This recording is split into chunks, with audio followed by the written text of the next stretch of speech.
Koh-Lanta, tricherie, ces candidats pris en photo lors des dîners clandestins.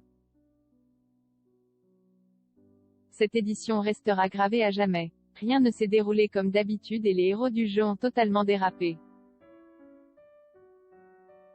Un de nos confrères a mis la main sur une preuve indiscutable. Objeco vous explique tout de A à Z. Tout le monde a entendu parler des scandales de cette saison de Koh-Lanta. La triche était la stratégie du jeu comme jamais.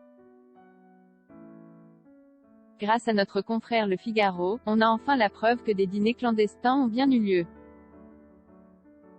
Un des candidats a demandé à prendre une photo pendant un repas et les journalistes l'ont récupéré. Koh-Lanta, un fiasco total? Mardi qui arrive sera le dernier épisode de cette édition mouvementée de Koh-Lanta. Sur la chaîne TF1, vous pourrez savoir qui de Laurent Mestret, Claude Dartois et Hugo Lartiche sera le grand gagnant. L'émission sera séparée en deux parties. D'abord, l'emblématique épreuve des poteaux. Ensuite, Denis Brognard retrouvera tous les aventuriers sur son plateau. En tout cas, on peut dire qu'il y a eu beaucoup de bouleversements à gérer pour l'équipe de production. Entre la triche et l'élimination de Teaïra, les menaces de mort et les dîners clandestins. On ne regardera plus jamais le programme de la même façon, c'est certain. Situation de crise. Depuis quelques semaines, la production de Koh-Lanta est sur tous les fronts. Récemment, elle a organisé une réunion de crise et entamé une enquête auprès des aventuriers présents sur le tournage. Mais aussi en Polynésie auprès des locaux afin de récolter toutes les informations possibles sur cette affaire. En effet, tous les participants qui sont présumés coupables de cette triche ont été convoqués, mais ils ont tous nié leur implication. Le Figaro a réussi à avoir une conversation téléphonique avec Laurent Mestret. Ça me fait rire quand je vois toutes ces rumeurs disant que j'ai triché en mangeant en dehors du jeu parce que c'est moi qui ai perdu le plus poids et je l'ai bien senti. S'est-il justifié sur le plateau de TPMP mercredi dernier.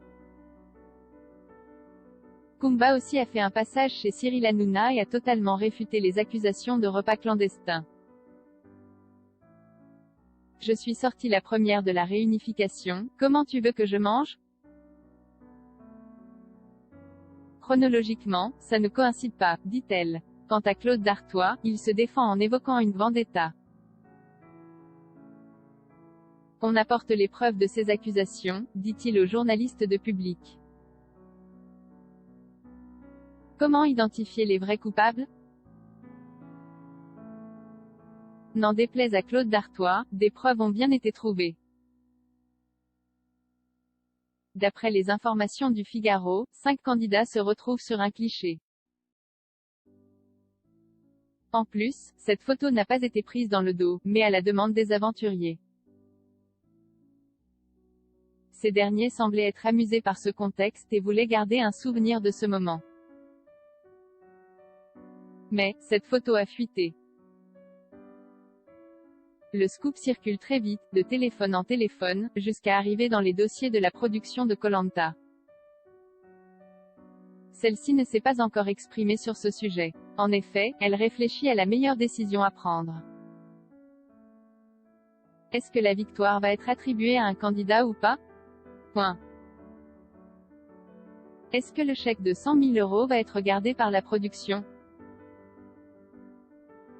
C'est une situation inédite et la direction ne sait pas encore ce qu'elle a le droit de faire légalement. Les aventuriers ont tout de même signé un contrat. Sans oublier que cette triche concerne beaucoup de compétiteurs. Il ne s'agit pas seulement de 4 ou 5 candidats. Certes, des joueurs ont fait le premier pas, mais d'autres ont bien profité quand même de la récolte. Les protagonistes de cette histoire ramenaient de la nourriture à leurs collègues dans un esprit de solidarité. Des escapades nocturnes après les conseils. Pour rappel, les conseils se passaient sur l'île de Raiatea. Après la soirée, les tricheurs partaient en expédition pour trouver de la nourriture. Le trajet pour arriver jusqu'au Sunset Beach Motel n'était pas sans risque. En effet, les candidats de Koh-Lanta devaient marcher pendant 15 minutes dans la nuit pour y arriver. Heureusement, aucun incident de parcours ne s'est produit. Sans compter que les participants ont été en contact des locaux et qu'ils auraient pu ramener le virus sur le camp. On sait que les habitants de Polynésie sont moins vaccinés qu'en France. Un autre scoop a été dévoilé. C'est que les coupables auraient promis de l'argent en récompense pour les Polynésiens qui leur ont donné de la nourriture. Quand les candidats ont trouvé le bon filon, ils se rendaient tous les 2 ou 3 jours chez leurs hôtes. Au bout d'un moment, ces derniers ont demandé un retour. L'un des candidats aurait dit qu'une fois de retour en France, il leur enverrait une certaine somme. Nous avons hâte de découvrir l'épisode de mardi prochain pour connaître le fin mot de cette histoire. Quelle décision va prendre la production de Koh-Lanta ?